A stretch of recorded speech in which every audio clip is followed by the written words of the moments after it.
Fresh oil doesn't guarantee a healthy engine. In fact, the hours after the oil change are when most damage starts. Never do this after an oil change because one slip-up here can cut engine life in half.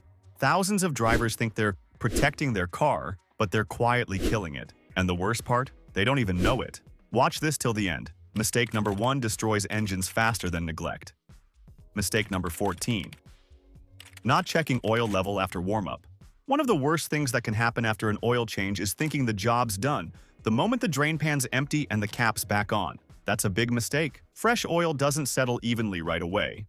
It takes heat to expand, flow, and fill every passage inside that engine. Cold oil can trick the dipstick into showing full, when in reality, it's a half-quart low once the engine warms up. And that half-quart?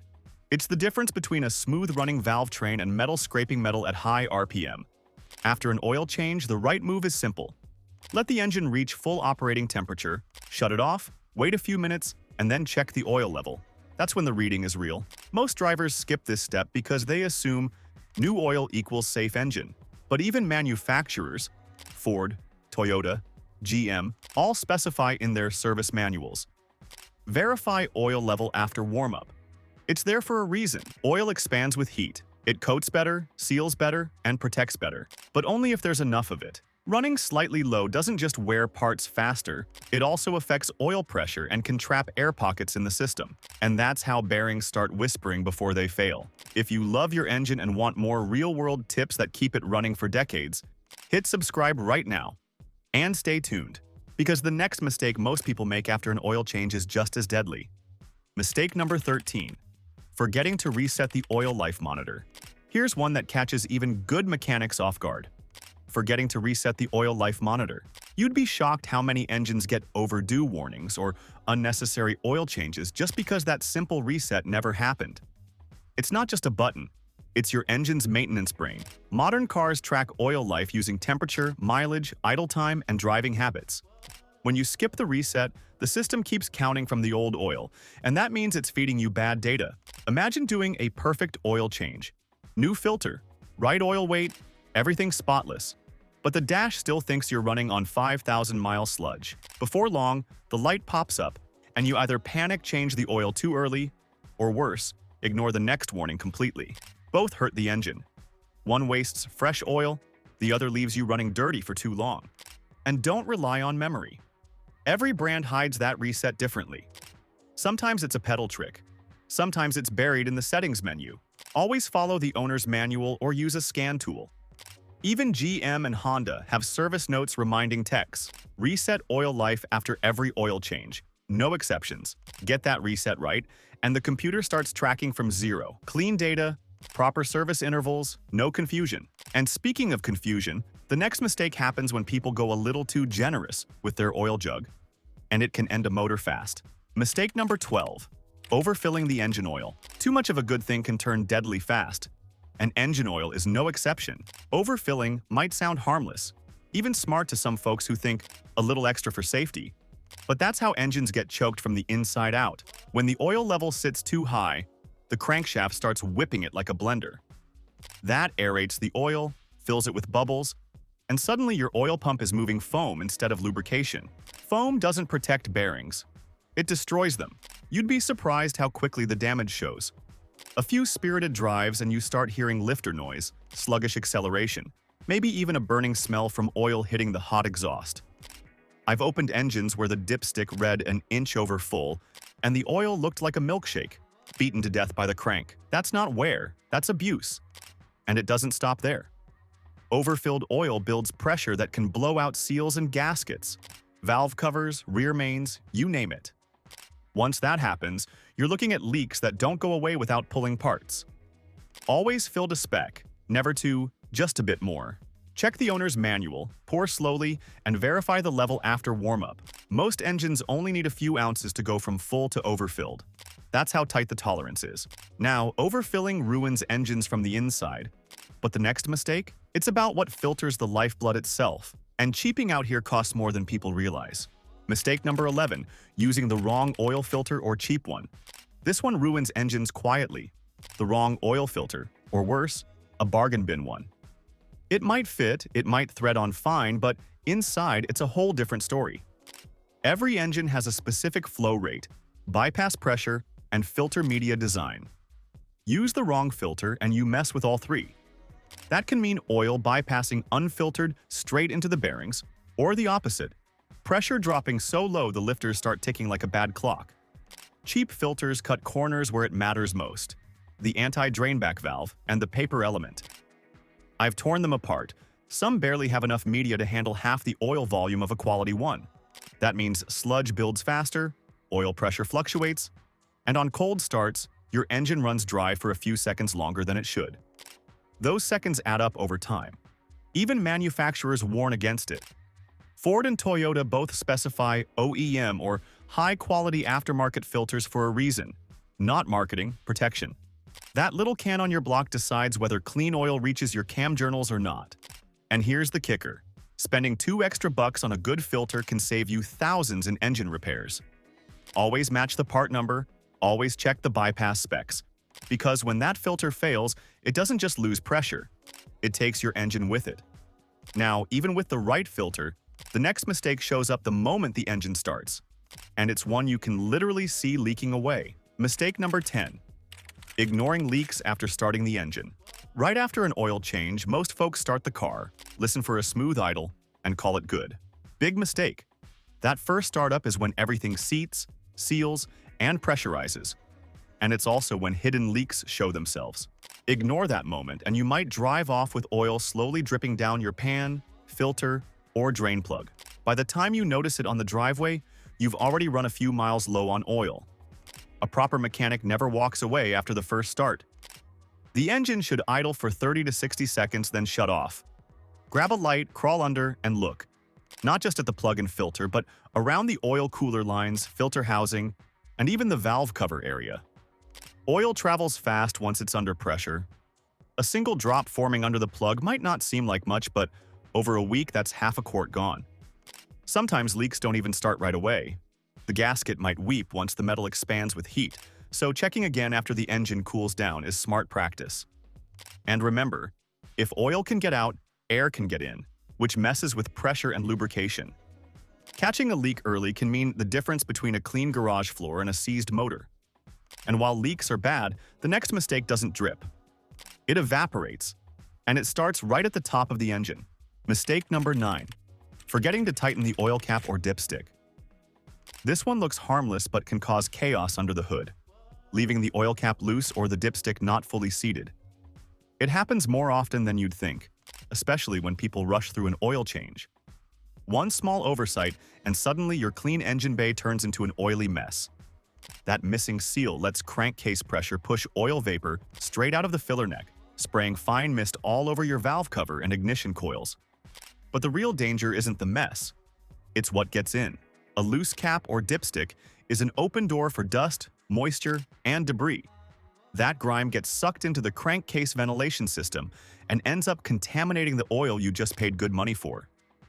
Before long, you've got sludged passages and varnish on lifters, all because of one untightened part that takes 2 seconds to check.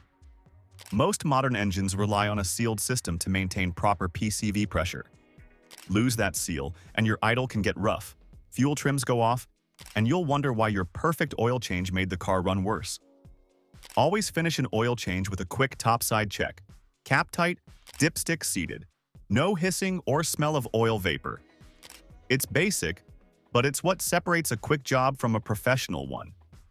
And speaking of mixing things up, the next mistake happens when people think oil is oil, and pour in trouble without realizing it. Mistake number 8. Mixing old and new oil types. This one sounds innocent, topping off with whatever oil's lying around. But that's how a smooth-running engine starts losing its edge. Mixing different oil types or brands might not blow the engine overnight, but it absolutely messes with how that oil protects over time. Every formulation has its own detergent package, friction modifiers, and viscosity improvers. Combine two that don't match, and they start working against each other instead of together. I've opened engines where the oil looked dark and sludgy way before its mileage was up. Turns out the owner topped off with a different blend. Even mixing synthetic with conventional throws off the additive balance.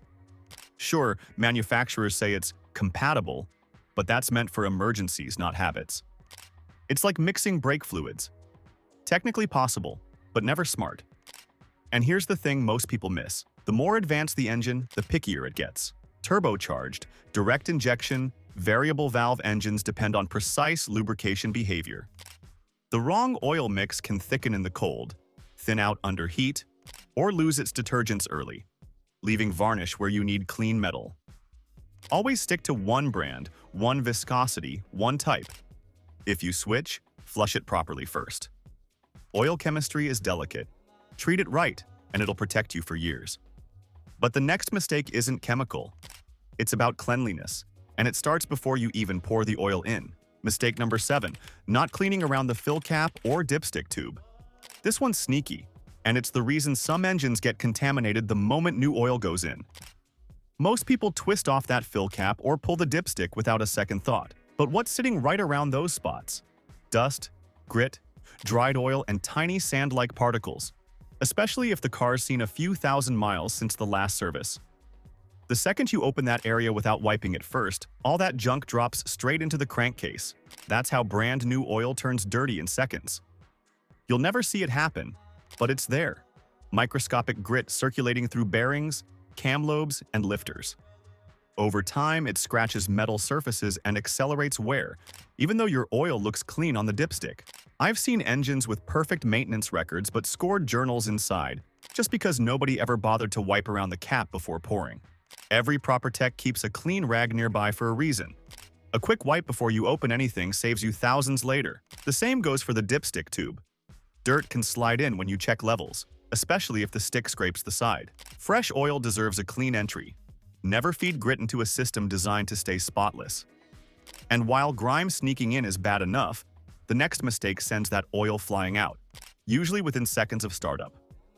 Mistake number 6. Revving the engine right after an oil change. Here's one that kills engines faster than people realize. Revving it right after an oil change. Sounds harmless, right? Fresh oil in, engine purring.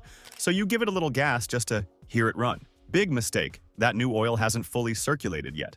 The oil pump needs a few seconds at idle to fill every passage, filter, and lifter. When you rev it early, you're spinning parts at high RPM with dry spots, still waiting for lubrication. Think of it like blood in your veins. You don't sprint before your heart gets pumping. Same rule here. The top end of the engine, cam lobes, lifters, timing components, they're the last to get oil pressure after a drain.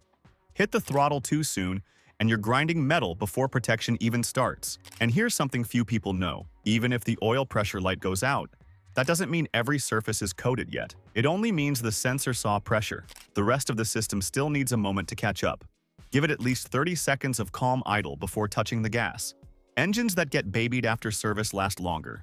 It's that simple. And while impatience can wipe out bearings, the next mistake is about ignoring a warning light that could have saved the engine before it ever failed. Mistake number 5. Ignoring the oil pressure light. The oil pressure light is one of the most serious warnings your car can give, and yet it's one of the most ignored. Some people think it's probably just a bad sensor and keep driving.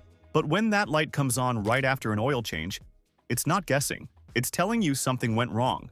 Low oil pressure means the lifeblood of the engine isn't reaching critical parts. Bearings, cams, timing chains. In just seconds, metal-on-metal contact begins, and every rotation cuts the engine's lifespan. I've opened motors that failed in under a minute because someone tried to nurse it home with that light glowing. After every oil change, the light should go out within a couple of seconds. If it stays on, shut it down immediately. Check the oil level, look for leaks, make sure the filter's tight, and confirm the right viscosity was used. On some engines, it might take a few seconds longer for the new filter to fill. But if it doesn't clear fast, don't gamble. Even GM's bulletins warn technicians to verify oil pressure right after service. Ignoring it is like ignoring a heartbeat. Once that light flickers, time isn't on your side. And while this mistake is about ignoring what the dash tells you, the next one is about ignoring something even smaller. A washer worth pennies that can cause damage worth thousands. Mistake number 4. Forgetting the drain plug washer or using a worn one. That tiny ring under the drain bolt has one job: seal the oil pan tight. When it's missing or worn out, you might not notice anything right away, but a slow drip starts. And before long, that steady, just a drop, turns into half a quart gone between drives. Aluminum and copper washers are designed to deform once, creating a perfect seal. Reuse them, and they don't compress the same way again. That's when oil seeps past the threads, collecting around the plug, then down the pan. It might not hit the ground for a while, but the level's dropping, quietly. I've seen spotless engines with bearing wear simply because the plug lost a few drops a day. Every service manual, from Honda to Subaru, reminds techs to replace that washer every time. It's not overkill, it's insurance. A fresh washer costs maybe 50 cents, but it saves you from a pan covered in sludge. Or worse, a dry crankcase after a long drive. And when people rush that plug back in, they often make another mistake that's just as sneaky. One that damages the pan before you even realize it. Mistake number 3. Not checking for cross-threading on the plug or filter. This one sneaks up on even seasoned DIYers. Cross-threading the drain plug or the oil filter. It feels like it's going in right, the threads catch, and you give it a little snug. But what's really happening is steel cutting into aluminum. One bad angle and that soft oil pan thread is gone for good. Suddenly, your next oil change turns into a nightmare of stripped threads, leaking plugs, and expensive repairs. The same danger applies to the oil filter. If it's misaligned, even slightly, that rubber gasket won't seat flat. Once pressure builds, oil seeps out in a slow, steady leak that might not show up until the engine's hot. Or worse, bursts out while driving. I've seen fresh oil changes end with a full quart lost before the customer even reached home. All because someone didn't double-check the seating. The right way? Always start both the plug and filter by hand. Spin them counterclockwise first until you feel the threads drop in, then tighten gently. If there's resistance too early, stop. Real threads should turn smooth for at least a few full rotations before tightening. Never force it. You're not sealing pressure, you're wrecking metal. Cross-threading doesn't just cause leaks, it sets up the next guy for failure too. And once that pan's damaged, it's never the same again. But even when everything's tightened right, the next mistake still leaves trouble inside the engine, the kind most people never even realize they left behind. Mistake number 2.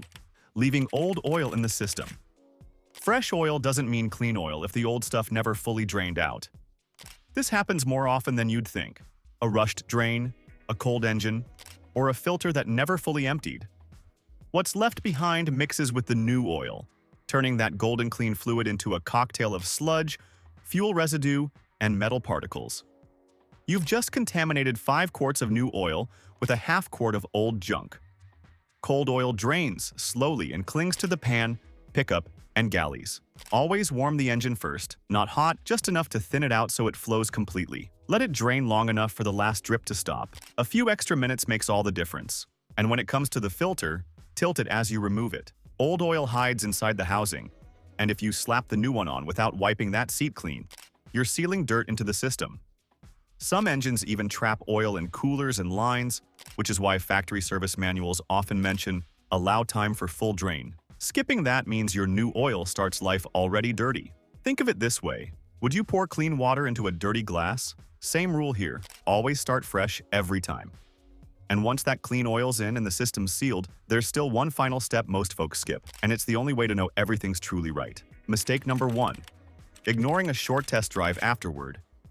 This is the final step most people skip, and it's the one that confirms whether everything you just did actually worked. After an oil change, too many folks tighten the cap, wipe their hands, and park it. But a short, gentle test drive is what settles the entire system. It circulates the new oil through every gallery, fills the filter completely, and brings the engine up to true operating temperature. That's when small problems reveal themselves. The kind you'd never spot sitting in the driveway. A 5 to 10 minute drive at mixed speeds does more than you think. It lets you check for leaks under real oil pressure, makes sure the oil level stabilizes, and verifies that the pressure light stays off. When you get back, let the engine cool a few minutes, then recheck the level. You'll often find it's dropped slightly as the system purged air pockets and filled the filter. That's the true full mark, not the one you saw before the drive. Skipping this step means you never confirm if everything's sealed right. I've seen engines lose half a quart from a loose filter gasket or a plug washer that didn't seat until the first heat cycle. A quick drive prevents that. It's the quality control check for your own work, the difference between a good oil change and a great one. And once you've done that, you know your engine's safe, clean, and ready. But before we wrap up, there's one last message that every engine lover needs to hear. Every oil change is a chance to protect your engine or destroy it. The choice is yours. Do it right, and that motor will thank you for decades. If this helped, hit like, share, and subscribe for more real mechanic wisdom, and click the video below to keep your engine alive.